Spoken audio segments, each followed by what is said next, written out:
He said they stretched out for miles and that hardly anyone ever went far enough to see the cool stuff out there. He talked about how magical it felt and how beautiful the isolation was. I mostly just nodded along. Nature talk wasn't really my thing, but he clearly loved it. I'm not sure how, but later that day, Kevin convinced me to go on a nature walk with him. Like I said, I'm not a nature person by any means, but I was quite literally dying of boredom, which is probably why I agreed to tag along. We obviously told Uncle John where we were going. He's a really nice guy and always lets us younger people do what we want, a mentality I wish my own parents shared. Kevin took the lead once we got outside, cutting across the backyard and into the tree line like he'd done it 100 times before, which, knowing him, he probably had.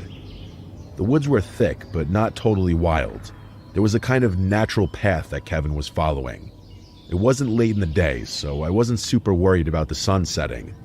But the deeper we went, the more I started to wonder how we were going to find our way back.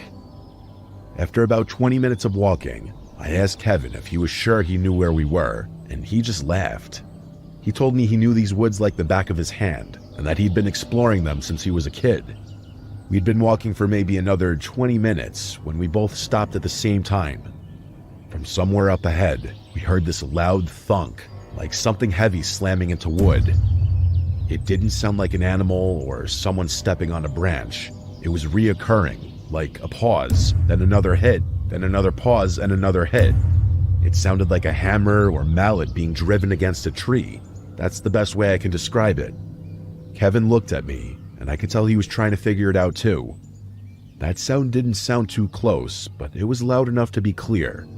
He told me it wasn't out of the realm of possibility that a hunter was wandering around in there, but even so, he definitely looked a little startled.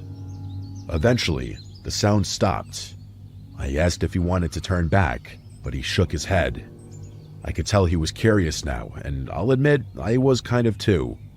So we kept walking the direction we thought the sound had come from, both on high alert. We'd only been walking for a few more minutes when Kevin suddenly stopped and held his arm out in front of me. I froze, thinking maybe he'd seen someone in front of us, but then he pointed up into the trees. At first, I didn't understand what I was seeing, but then it hit me. There were 3 upside-down crosses nailed into 3 adjacent trees, way higher up than anyone could have reached without a ladder. Easily 15, maybe 20 feet off the ground. Before we could even turn to leave, I saw movement out of the corner of my eye.